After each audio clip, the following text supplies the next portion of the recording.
Hey guys! Hey, it's Alaina back with another Talk With Me Tuesday. If this is your first time tuning in for a Talk With Me Tuesday, let me give you a little bit of a rundown. With Talk With Me Tuesdays, I post a video every other Tuesday of me talking about different topics.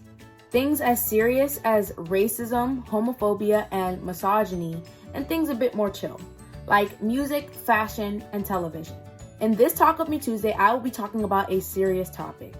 That serious topic is what happened at the Capitol building a few days ago. I got this idea from two of my good friends, Carrington and Alyssa, so shout out to them. I'll have a link to their Instagrams in the description, so go give them a follow. I hope you enjoy the video. Let's talk about it. Everyone is aware of what happened at the Capitol building a few days ago. What happened is a truly disgusting act of domestic terrorism. As a result of what happened, 5 people died and many people were left injured. Donald Trump was also banned from about every social media app known to man, and Twitter obviously came to show out because it's always the funniest when the world is collapsing. On January 6th, the Capitol building was breached by Trump supporters. The reason this happened is because Trump tweeted out telling his supporters to go to the Capitol building on January 6th. Some say that Trump made this tweet because about 4 days prior, a recording of him was leaked. In this recording, Trump said that he needed 11,000 votes, and he threatened government officials into making up these numbers because he claimed that these numbers weren't properly calculated. This recording proves that Trump is a deranged and manipulative man that spreads harmful lies and conspiracies. This is a fact that most of us already know about Trump, but this recording directly proves this because of the things that he was saying, the people he was manipulating, and the fact that he tried to literally play the democracy that we have. A lot of his supporters don't support him anymore. After making this tweet telling people to go to the Capitol building on January 6th, Trump's loyal patriots actually broke into the Capitol building. They had weapons consisting of guns and even pipe bombs. For those calling these terrorist protesters, that is a very poor understatement. People's lives were at risk, federal crimes were committed, and people were killed. There is a notable difference between how the police treated these white supremacists versus how they treated the peaceful Black Lives Matter protesters. You would think that because our police has so much funding that they would be able to prevent something like this from escalating so drastically, but the reality is a lot of police officers are white supremacists and Trump supporters.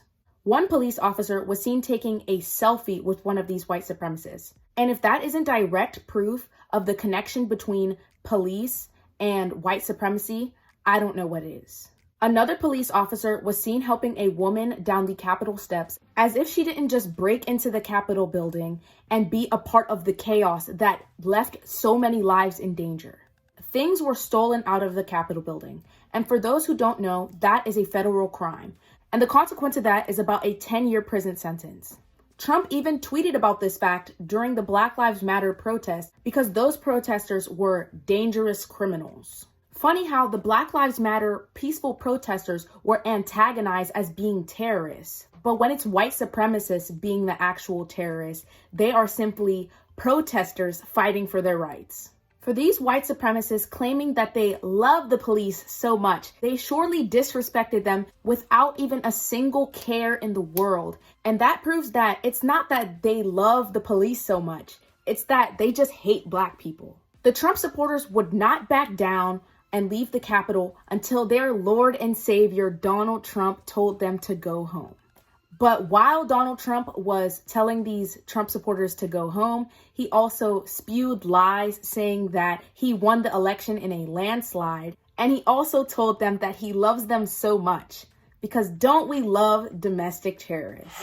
As a result of what happened at the Capitol building, people were arrested, threats were made to Mike Pence by Trump supporters, and Donald Trump was permanently banned from Twitter. Trump was banned from about 9 different social media apps, including Twitter, TikTok, Google, YouTube, Spotify, Reddit, Pinterest, Shopify, and Twitch.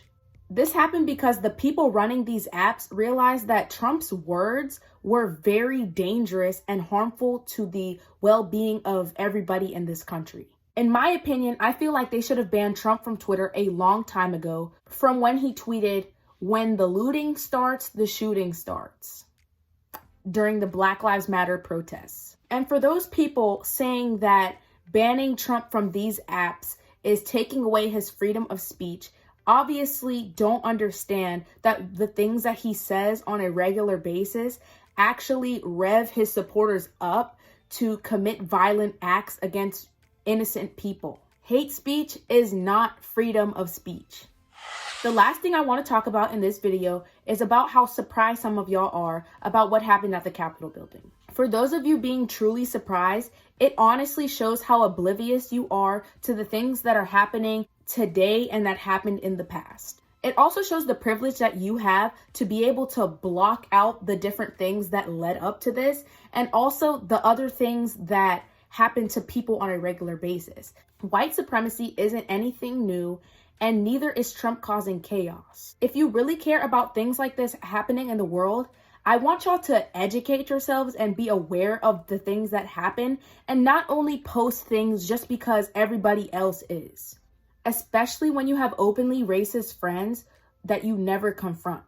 It's not enough to just not be a white supremacist or a racist or a Trump supporter. Then you need to have an anti-racist mindset and be willing to call out a racist. Because your fake activism doesn't do anything for us. It doesn't help anybody when you do that. It's simply just you making a post. Anyways, guys, that is all for today's Talk With Me Tuesday. I hope you enjoyed. And if you didn't, it's okay to leave a dislike. I hold polls every other Sunday on my Instagrams at alainap._412 and at alaina.fit. So if you want to get your topic in the next video or get a shout out like Alyssa and Carrington did, then please keep an eye out for those. And again, I'll have a link to their Instagrams in the description, so go give them a follow.